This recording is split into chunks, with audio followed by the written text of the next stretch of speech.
At its peak, this company was worth $20 billion. 5 years later, it lost more than half that value.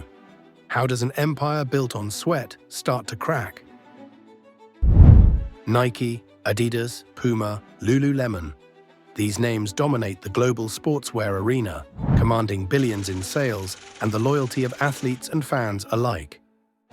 But there was a moment when a scrappy challenger, born not in a corporate boardroom, but in the basement of a college athlete's grandmother's house, seemed destined to rewrite this hierarchy. It all began with a young football player, exhausted after every game, his cotton shirts drenched in sweat, heavy and slowing him down. Frustrated, he decided something had to change. In that cramped basement, he began working on a shirt unlike any other one that stayed light, kept athletes dry, and gave them an edge on the field. Within a decade, the brand was everywhere. Athletes embraced it, stadiums carried its logo, Wall Street valued it in the billions, and the media hailed it as the long-awaited Nike Slayer. To many, the future had arrived bold, unstoppable, and destined for greatness. Yet every meteoric rise casts a shadow. Billion-dollar valuations crumbled into market losses. Political controversies reached the White House. Federal investigations questioned its books. Behind closed doors, whispers of a toxic corporate culture eroded its shine. Meanwhile, Nike and Adidas kept innovating, while Lululemon captured the booming athleisure wave, leaving this empire fighting to hold its ground. Now, in 2025, one question remains. Can this fallen giant rise again, or will it stand only as a cautionary tale of how quickly empires can crumble? This is the story of the brand Under Armour, and the man behind it all, Kevin Plank.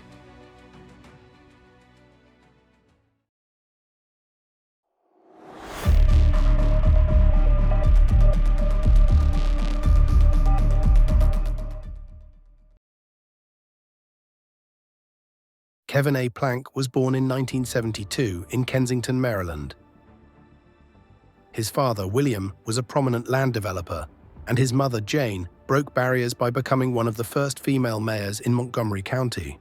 Growing up in a household of ambition and discipline, Kevin learned two things early: hard work and resilience. In his teenage years, Plank wasn't the star athlete everyone noticed. He was undersized compared to other football players, but he had a relentless drive. He played high school football at St. John's College High School in Washington, D.C., and earned a reputation for grit rather than glamour. When he graduated, bigger colleges didn't offer him scholarships. Undeterred, he enrolled at the University of Maryland and became a walk-on player for the Terrapins football team. It was here, between 1990 and 1994, heavy cotton shirts drenched in sweat slowed him down. He watched teammates struggle with the same problem. While others accepted it, Kevin asked himself, why should athletes have to? During his college years, Plank was more than just an athlete. He was an entrepreneur in the making. To fund his education and his ideas, he launched small side businesses. One summer, he ran a floral delivery company around Valentine's Day, earning thousands of dollars in just a few days. These ventures gave him confidence. He could sell, he could hustle, and he could think differently. By the mid-1990s, he started researching fabrics, talking to textile suppliers in the US, and experimenting with designs. His vision was clear: create a shirt that stayed dry and light, even under the toughest conditions. Using savings from his ventures, around $20,000, he rented space in his grandmother's Georgetown townhouse basement. It was here, in 1995 to 1996, that the first Under Armour prototypes were cut and stitched. My belief when I started was I was going to build the world's greatest t-shirt for football players to wear under their pads. It was very much a distance of how far we could see, and from there, they said, well, we make the best shirt for football players, but what if we made them long sleeve shirts? And what if we made something for cold weather in addition to warm weather? In 1996, he officially launched his dream. He drove to colleges and NFL locker rooms. His big break came when NFL players started wearing his gear under their uniforms, proof that this wasn't just an idea, it was a revolution in performance apparel. From 1972 to 1996, Kevin Plank's journey was defined by grit, rejection, small hustles, and one groundbreaking idea. An idea that would disrupt the giants of sportswear and forever change how athletes dressed for the game.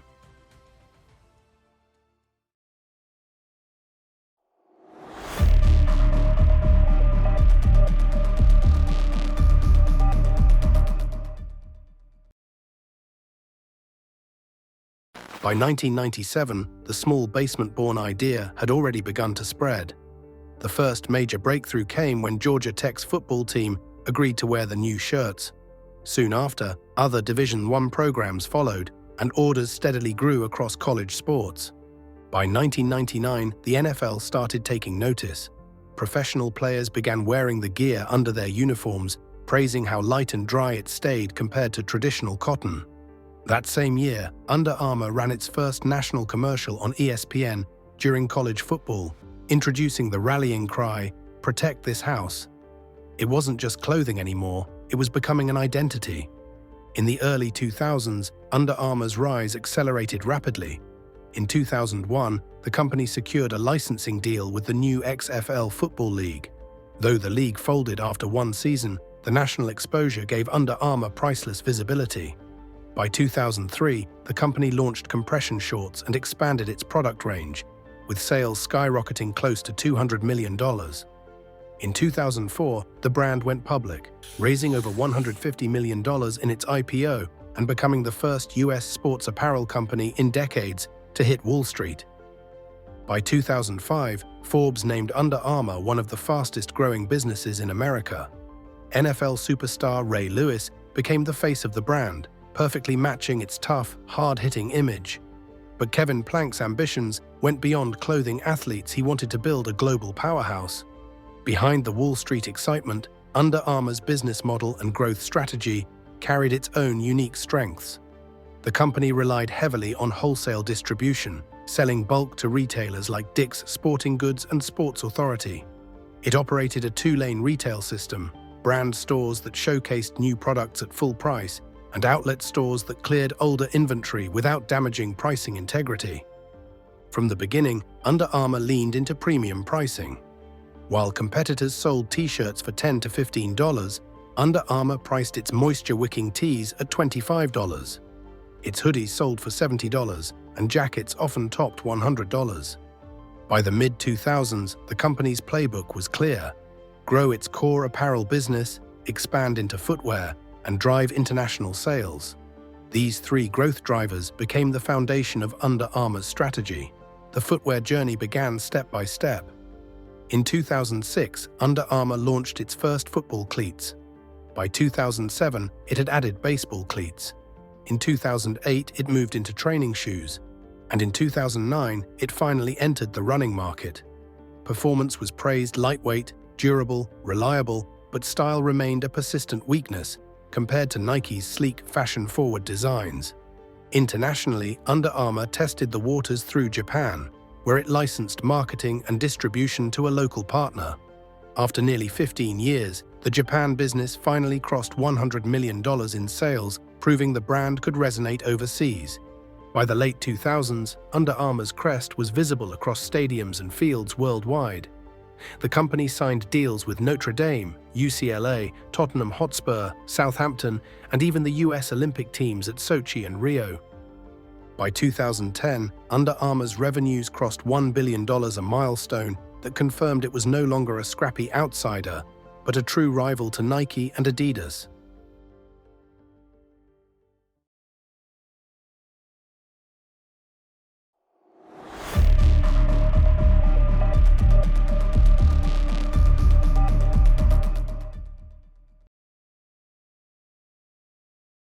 In 2011, the company continued its climb, pushing revenues past $1.5 billion.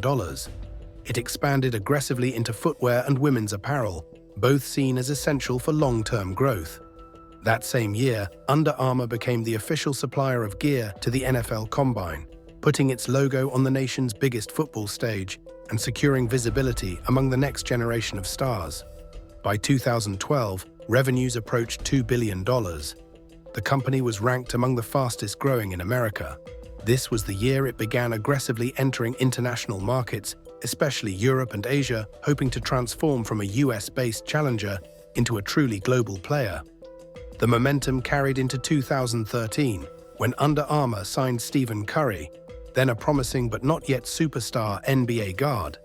Around the same time, UA found a breakthrough in footwear with Speedform, shoes made in bra factories using lightweight, breathable materials that weighed just 6 ounces. Later, UA launched HOVR to replace Speedform, but the brand still lacked a true cultural flagship like Nike's Air Jordan or Adidas's Ultra Boost. By 2014, Under Armour overtook Adidas in US sales, becoming the second largest sportswear brand in America. In 2015, Under Armour's market value soared above $20 billion, annual sales passed $4 billion, and its stock hit an all-time high of $52 a share. It was officially named the fastest-growing sports brand in the world. But instead of doubling down on footwear and apparel, UA chased the tech dream.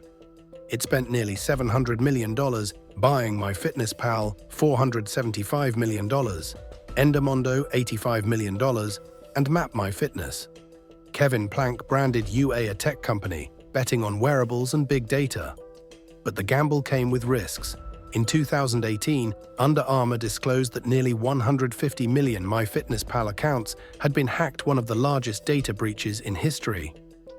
Under Armour is the latest company hit by hackers. The company says the hackers stole information from about 150 million people who use the nutrition tracking MyFitnessPal app. The hackers got usernames, emails, and also encrypted passwords. Under Armour plans to contact everyone affected and will encourage them and make them change their password. While the Apple Watch crushed the fitness tracker market. By 2020, UA had shut down Endomondo, but by 2016, cracks began to appear. Inventory piled up, growth slowed, and the market shifted sharply toward athleisure, a trend dominated by Lululemon.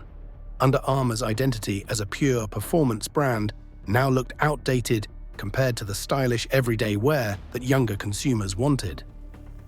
In 2017, trouble escalated. Kevin Plank publicly praised then-President Donald Trump as a pro-business leader. The backlash was swift. Athletes, including Stephen Curry, criticized the stance, and Plank was forced to resign from Trump's manufacturing council.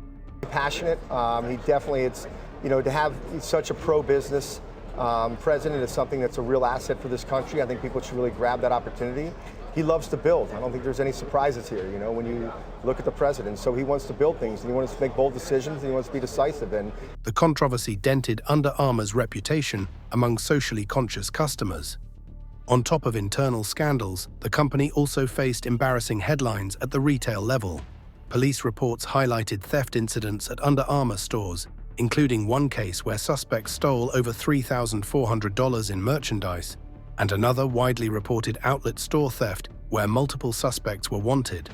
While common in retail, these stories added to a perception that Under Armour was struggling on all fronts. Authorities in Queen Anne's County are looking for these 5 suspects. They released these images hoping to capture the people responsible for stealing items from the Under Armour store at the Queenstown outlets. By 2018, revenue growth slowed further, missing Wall Street expectations. Part of the slowdown was blamed on the retail apocalypse. Chains like Sports Authority and Payless went bankrupt, but rivals like Nike and Adidas kept growing. Retailers quietly shifted shelf space away from Under Armour, doubting its design appeal. In 2019, the situation worsened. The SEC and the US Department of Justice launched investigations into Under Armour's accounting practices, uncovering that the company had pulled forward nearly $500 million in orders between 2015 to 2016 to meet growth targets.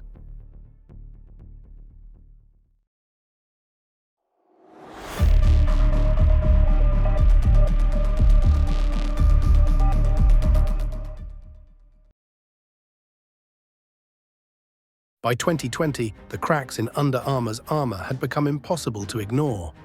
The company's stock, once soaring at $52 a share in 2015, had collapsed to under $10. Revenues fell sharply as the COVID-19 pandemic shut down retail stores and disrupted supply chains. In early 2020, Kevin Plank stepped down as CEO, handing the reins to Patrick Frisk, though he remained as executive chairman. A surprise announcement at Baltimore-based Under Armour. Kevin Plank is stepping down as CEO. However, he's remaining in control of the company he founded. In 2021, the company focused on stabilization. Under Armour doubled down on direct-to-consumer sales through its website and stores, trying to adapt to the e-commerce boom. Meanwhile, connected fitness, once touted as the future, was quietly scaled back as it failed to deliver expected growth. By 2022, signs of recovery appeared. Under Armour posted modest revenue growth, crossing $5.9 billion. The brand leaned heavily on Stephen Curry, launching the Curry brand, modeled after Nike's Jordan line. It struggled to reach the same cultural dominance. Meanwhile, competitors surged. Nike strengthened its digital ecosystem. Adidas leveraged partnerships like Yeezy before its collapse, and Lululemon became the symbol of the global athleisure boom. In 2023, Under Armour continued its turnaround efforts. The company emphasized women's apparel, historically a weak spot, and pushed into international markets with cautious optimism. Leadership changes continued, with ongoing debates about whether the brand needed a fresh identity. Financially, revenues held steady near $6 billion, but investors questioned whether steady was enough in such a competitive market. By 2024, Under Armour's comeback narrative remained mixed. The company made progress in supply chain efficiency and e-commerce growth, while the Curry brand gained traction among basketball fans. However, it still lagged in lifestyle appeal compared to Nike and Lululemon. For many consumers, Under Armour remained a performance-first company, great for the gym, but not their first choice for everyday wear. Now, in 2025, Under Armour stands at a critical crossroads. Revenues remain stable around $6 billion annually, far below the heights it once dreamed of. The brand still carries weight in performance sportswear, and Stephen Curry's global influence keeps it in the spotlight. Its women's lines, international expansion, and digital transformation offer hope. The question today is unavoidable. Will Under Armour script a true comeback and reclaim its place among the giants? Or will it remain a cautionary tale? From a sweat-soaked college player in Maryland to the founder of a billion-dollar empire, Kevin Plank changed sportswear forever. Under Armour rose from a basement idea to a Wall Street darling, challenging giants and rewriting the rules of performance apparel. But with every rise came shadows, controversies, investigations, cultural missteps, and battles with powerful competitors. Today, the brand still stands, but not as the unstoppable force it once seemed destined to be. Instead, it survives in the shadow of Nike, Adidas, and Lululemon, fighting to reclaim the momentum it once had. Under Armour's story isn't just about business, it's about resilience, about how vision can soar and how quickly it can slip when ambition outruns focus. So the question now lingers, will Under Armour stage a true comeback and return to the top? Or will it remain a cautionary tale, a reminder that even the strongest empires can stumble? Because the next move in the boardroom or on the court could decide whether Under Armour's legacy ends here or begins again. In business, just like in sport, comebacks aren't given, they're earned. What do you think? Can Under Armour rise again, or has its moment already passed?